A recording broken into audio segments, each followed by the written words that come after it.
ज्ञान motivation trick में आपका दिल से स्वागत है। वीडियो को लाइक करके सब्सक्राइब जरूर कीजिएगा। चलते हैं वीडियो की ओर। एक साधु से किसी व्यक्ति ने कहा कि उसके मन में चलते विचारों का सैलाब बहुत परेशान कर रहा है।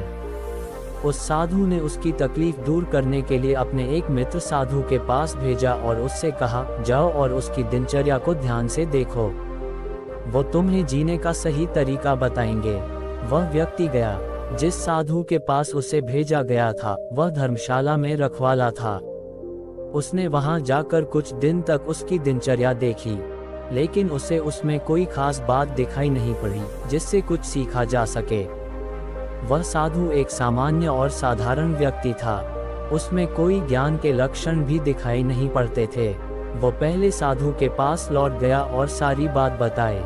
साधु ने उसे फिर लौटने की सलाह दी और उसे ये पता लगाने को कहा कि दूसरा साधु सोने से पहले और जागने के बाद सबसे पहला काम क्या करता है। उसने यही किया। साधु ने कहा, रात्रि को मैं सारे बर्तन मांजता हूँ और चूंकि रात्रि भर में उनमें थोड़ी बहुत धूल पुनः जम जाती है, इसलिए सुबह उन्हें फिर धोता हूँ। बर्तन गंदे और धूल भरे न हो, ये ध्यान रखना जरूरी है। मैं इस धर्मशाला का रखवाला जो हूँ। वह व्यक्ति निराश होकर अपने गुरु के पास लौटा। उसके गुरु ने कहा, जो जानने योग्य था वह तुम सुन और देख आए हो, लेकिन समझ नहीं सके। रात को तुम भी अपने मन को मांझो, उसमें पूरे दिन के बैर और बुरे विचार बचे होंगे, और सुबह एक बार फिर उसे धो डालो, क्योंकि हो सकता है रात में फिर वो बुरे विचार तुम्हें जकड़ लें। धीरे धीरे तुम्हारा मन शांत हो जाएगा। आप भी ऐसा ही कीजिए। सोने से पहले दूसरों के साथ खुद को हर उस चीज के लिए माफ कर दीजिए जो आपको बुरी तरह से प्रभावित करती है। आप हर बुरे ख्याल को छोड़कर सो जाए। इसके बाद जब सुबह उठें तो टटोले की कोई बुरा ख्याल रह तो नहीं गया, अगर हाँ तो उसे बिस्तर के साथ ही छोड़ दें। अपने गुरु को चैन की नींद सोते हुए देखकर आधी रात को शिष्य उनके पास आया और बोला, गुरुदेव मैं आपसे कुछ पूछना चाहता हूँ, क्या आप मुझे बताने की कृपा करेंगे। गुरुदेव उठे और बोले, हाँ बेशक पूछो, तुम क्या पूछना चाहते हो। मैं देख रहा हूँ कि तुम कुछ दिनों से काफी परेशान से लग रहे हो। उसने गुरुदेव से पूछा कि आपकी इस चिंता मुक्त जीवन और आपके चेहरे पर इस असीम शांति का राज क्या है। मैं जानना चाहता हूँ कि आप हमेशा खुश कैसे रहते हैं। क्या आपको कभी चिंता नहीं होती या आप कभी दुखी ही नहीं होते। आप ऐसे चिंता मुक्त कैसे सोते हैं। गुरुदेव ने बोला, अब मैं तुम्हें जो हूँ तुम उसे ध्यान से सुनो, और ये चीज रात को सोने से पहले ठीक 5 मिनट के लिए तुम्हें करना है। उसने पूछा, गुरुदेव आखिरी रात को सोने से पहले ही क्यों और आखिरी 5 मिनट तक ही क्यों करना है। गुरुदेव ने बोला, तुम मेरी बातों को ध्यान से सुनो, क्योंकि यह बातें तुम्हारी जिंदगी बदलने वाली है। रात को सोने से पूर्व 5 मिनट तक तुम अगर इस काम को करोगे तो तुम्हें जिंदगी में हर वो चीज मिलेंगे जो तुम चाहते हो। धन, दौलत, शोहरत, असीम शांति और खुशियां सब कुछ तुम्हें मिलेगी। लेकिन इसके लिए बस नियम यही है कि तुम्हें ये काम करना पड़ेगा। उसने बोला, जी गुरुदेव आप जो बताएं मैं उसे करने की जरूर कोशिश करूंगा। उन्होंने बोला, ठीक है, फिर तो मेरी बातों को ध्यान नहीं सुनो। आज मैं तुमको मस्तिष्क के असीम शक्तियां के बारे में अवगत करने जा रहा हूं कि तुम्हारे दिमाग के पास कितनी शक्ति है। मैं अगर तुमसे कहूं कि इस ब्रह्मांड की सबसे महान और सबसे अनमोल और शक्तिशाली ताज अगर कोई वस्तु है तो है तुम्हारा दिमाग। काम करने के नजरिए से हमारे दिमाग के 2 भाग होते हैं, conscious brain and subconscious brain. एक कॉन्शियस ब्रेन का ये हिस्सा हमारे कंट्रोल में होता है। हम जागते हुए जो भी देख, सुन और समझ पा रहे हैं वो कॉन्शियस ब्रेन की वजह से ही हो रहा है। जब हम सो जाते हैं तो ये भी सो जाता है। सबकॉन्शियस ब्रेन का ये पार्ट हमारे कंट्रोल में नहीं होता। जब हम सो जाते हैं ये तब भी जगता है। सपने आदि इसी की वजह से आते हैं। चेतन मन और अवचेतन मन को एक अच्छा सा उदाहरण के द्वारा समझा जा सकता है। जब भी कोई मनुष्य पहली बार साइकिल को चलाना सीख रहा होता है तो उसे साइकिल को ध्यानपूर्वक नियंत्रित करना होता है। शुरुआत में वह संतुलन नहीं बना पाता और थोड़ा डरा हुआ भी रहता है। लेकिन कुछ दिनों बाद जब वह साइकिल चलाना सीख जाता है, तो अब उसे साइकिल को नियंत्रित करने के बारे में बिल्कुल भी सोचने की भी आवश्यकता नहीं होती। अब साइकिल अपने आप नियंत्रित हो जाती है और अब तो वह मित्रों के साथ बातचीत करते हुए या कोई और कार्य करते हुए भी साइकिल चला सकता है। ऐसा क्यों होता है? शुरुआत में जब व्यक्ति पहली बार साइकिल को चलाना सीख रहा होता है, तो वह अपना चेतन मन कॉन्शियस माइंड इस्तेमाल कर रहा होता है। लेकिन जब वह बार बार साइकिल को चलाने की प्रैक्टिस करता है, तो अब यह अनुभव उसके अवचेतन मन में संग्रहित स्टोर होने शुरू जाते हैं और धीरे धीरे अवचेतन मन चेतन मन की जगह ले लेता है। हमारा अवचेतन मन एक ऑटोपायलट सिस्टम की तरह है जो अपने आप स्वचालित तरीके से कार्य करता है। सभी स्वचालित कार्यों जैसे सांस लेना, दिल धड़कना आदि कार्य अवचेतन मन के द्वारा ही किए जाते हैं। हमारी आदतें रोजमर्रा के सभी कार्यों में अवचेतन मन का महत्वपूर्ण योगदान होता है। हमारे हर एक विचार का हमारे अवचेतन मन पर महत्वपूर्ण प्रभाव पड़ता है।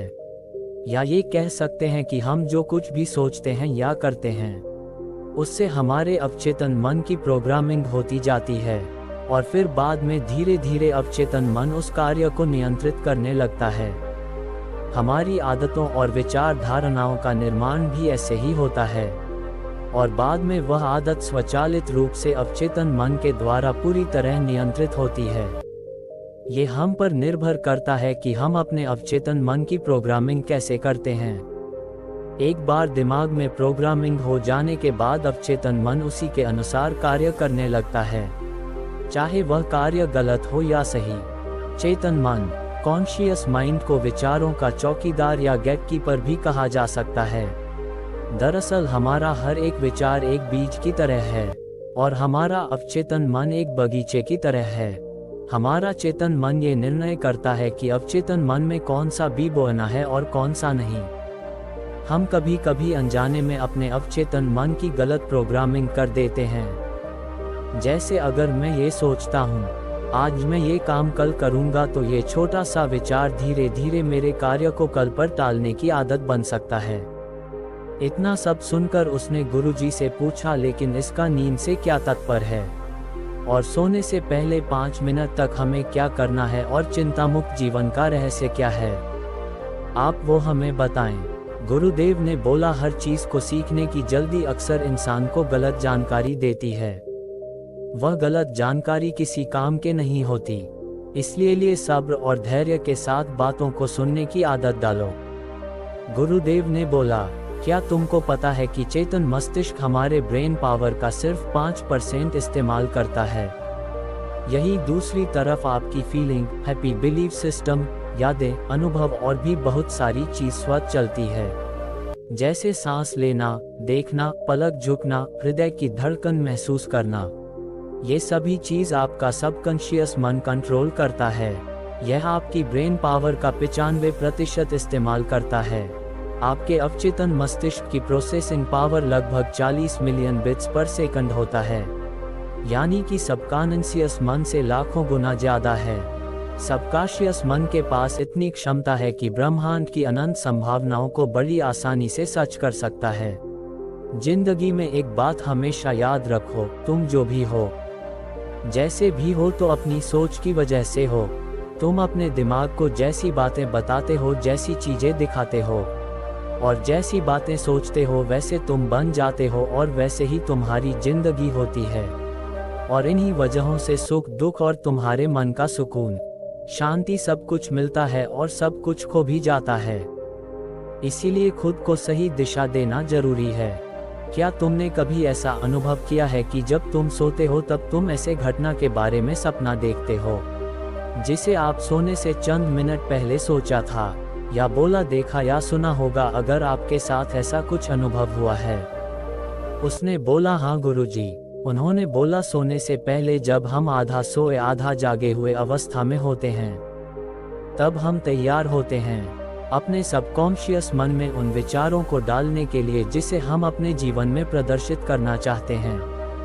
तब तुम जो भी सोचोगे जो भी मन में विचार लाओगे और जिन विचारों के साथ तुम रात को सोने की कोशिश करोगे, वह सारी चीजें को तुम्हारा दिमाग, तुम्हारा सपना, तुम्हारा मन साकार करने की कोशिश करेगा। इसीलिए सोने से पहले अच्छी चीजों के बारे में सोचो, अच्छी चीजों के बारे में जिसके लिए हम सपना देख रहे हैं, जिसे हम पूरा करना चाहते हैं, उससे रिलेटेड पॉजिटिव विचार आप इसी समय में अपने सबकॉन्शियस माइंड में डायरेक्ट डाल सकते हैं। इसके लिए 2 तरीके हैं। सबसे पहले तरीका है तुम सोने से पहले सिर्फ इन चीजों के बारे में सोचो जो तुम्हें सुकून दे, जो शांति दे, जिससे तुम्हारा मन हल्का हो। आंख बंद करके तुम ये सोचो, आज का पूरा दिन बिताकर मैं हमेशा की तरह ही आज के आखिरी 10 मिनट खुद को दे रहा हूँ। मैं सबसे पहले उनको माफ करता हूँ जिन्होंने आज मुझ पर गुस्सा किया। मैं उन सबको माफ करता हूँ जो बदल गए। मैं उन सब उम्मीद को खुद से अलग करता हूँ जो किसी और इंसान पर टिकी है। मैं पास्ट की पुरानी सभी बुरी आदतों को छोड़ता हूँ। इस दुनिया में हर कोई इंसान ही है और इंसानों से गलतियाँ हो जाती है, इसलिए मुझसे भी गलतियाँ हो जाती है। गलती होना एकदम नेचुरल है। मेरे पास आज जो कुछ भी है वह काफ़ी है। मैं हर दिन खुद के और करीब आता जा रहा हूँ। किसी की बुराई करना, किसी के बिहेवियर को जज करना, किसी के लाइफ को जज करना, खुद को या दूसरों को दोष देना, दुखी रहना या रोते रहना, यह आदतें मुझसे बहुत दूर है। हाँ, मैं ऐसा ही हूँ। मैं जानता हूँ कि किसी बुरी से बुरी चीज़ से भी मुझे क्या सीखना है। मैं आजकल अपनी मंजिल को पाने के लिए पूरे जी जान से मेहनत कर रहा हूँ। मुझे अपने आप में गर्व है। मैं वो सब करके दिखाता हूँ जो मैं करना चाहता हूँ। मैं अच्छा हूँ, सुंदर हूँ और सबसे ज़्यादा खुद पर विश्वास करता हूँ। मैं आज की गलतियों के लिए खुद को भी माफ़ करता हूँ। मैं अपनी सभी बुरे कामों के लिए भी खुद को माफ़ करता हूँ। मेरे पास आज जो कुछ भी है वह काफ़ी है। मैं हर दिन खुद के और करीब आता जा रहा हूँ। किसी की बुराई करना, किसी के बिहेवियर को जज करना, किसी के लाइफ को जज करना, खुद को या दूसरों को दोष देना, दुखी रहना या रोते रहना, ये आदतें मुझसे बहुत दूर है। हाँ, मैं ऐसा ही हूँ। मैं जानता हूँ कि किसी बुरी से बुरी चीज़ से भी मुझे क्या सीखना है। मैं आजकल अपनी मंजिल को पाने के लिए पूरे जी जान से मेहनत कर रहा हूँ। मुझे अपने आप में गर्व है। मैं वह सब करके दिखाता हूँ जो मैं करना चाहता हूँ। मैं अच्छा हूँ, सुंदर हूँ और सबसे ज़्यादा खुद पर विश्वास करता हूँ। मैं आज की गलतियों के लिए खुद को भी माफ़ करता हूँ। मैं अपनी सभी बुरे कामों के लिए भी खुद को माफ़ करता हूँ। मेरे घर वालों के साथ मेरा रिलेशन बहुत ही ज़्यादा मजबूत है। मैं अपने गुस्से को इसी वक्त खुद से अलग करता हूँ। मैं हर तरह के डर को इसी वक्त खुद से अलग करता हूँ। मैं मानता हूँ कि आज के दिन से मुझे एक नई सीख मिली है।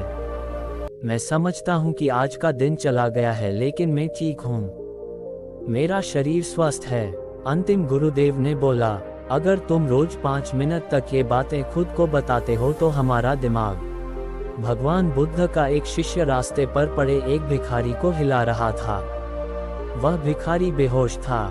आसपास कई लोग इकट्ठा हो गए। जब उसे थोड़ा होश आया तो बुद्ध के शिष्य ने उससे कहा, यहाँ पड़े पड़े जीवन खत्म हो जाएगा, ऐसे ही मर जाओगे। अंत समय में कम से कम कुछ अच्छी बातें सुन लो, उपदेश प्राप्त कर लो।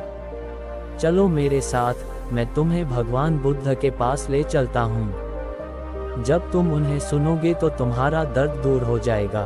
वह भिखारी इतना लाचार था कि करवट भी नहीं ले पा रहा था। वह शिष्य उसे उठा भी नहीं पा रहा था। शिष्य बोला, तुम यहीं ठहरो, मैं भगवान के पास जाता हूँ, उन्हें सूचना देता हूँ, वे कुछ न कुछ जरूर करेंगे। शिष्य बुद्ध के पास पहुँचा और बुद्ध को उस भिखारी की स्थिति बताई और कहा, मैंने ये प्रयास किया कि मैं उसे आपके पास ले आऊं। अंत समय में वह भी आपके उपदेश सुन ले, लेकिन वह लाचार है, यहाँ आ नहीं सकता। आप ही बताए, अब क्या किया जाए? बुद्ध ने कहा, करना क्या है, चलो हम ही उसके पास चलते हैं। बुद्ध वहां गए। आसपास कई लोग इकट्ठा हो गए थे। सभी ने सोचा कि बुद्ध उपदेश देंगे तो हम भी सुन लेंगे। बुद्ध ने कहा, ठहरो, सबसे पहले कुछ भोजन की व्यवस्था करो और इसे खाने के लिए दो। भोजन की व्यवस्था की गई और जैसे ही खाना उस भिखारी के पेट में गया, वह गहरी नींद में सो गया। सभी ने कहा कि ये तो सो गया। बुद्ध ने कहा, हमारा काम हो गया, चलो अब हम यहाँ से चलते हैं। उस शिष्य ने और आसपास खड़े लोगों ने बुद्ध से कहा, कैसा मूर्ख है ये, खाना खाकर सो गया। आप यहाँ थे, इसने उपदेश भी नहीं लिया। बुद्ध ने कहा, ठीक है कोई बात नहीं, ये कई दिनों से भूखा प्यासा था, ये भूख से ही मर रहा था। इसके लिए सबसे बड़ा उपदेश यही है कि सबसे पहले पेट भरा जाए। अगर कोई व्यक्ति भूखा है तो वह धर्म का मर्म नहीं समझेगा। तुम लोग यही भूल कर रहे हो। सबसे पहले व्यक्ति की जो आवश्यकताएं हैं उन्हें पूरा करना चाहिए, उसके बाद ज्ञान की बातें करनी चाहिए। सीख, हम धर्म के नाम पर कितने ही कर्म करें, लेकिन सबसे पहले ये देखें कि हमारे आसपास कोई भूखा न रहे। किसी का पेट भरने के बाद ही हम उसका हृदय भर सकते हैं।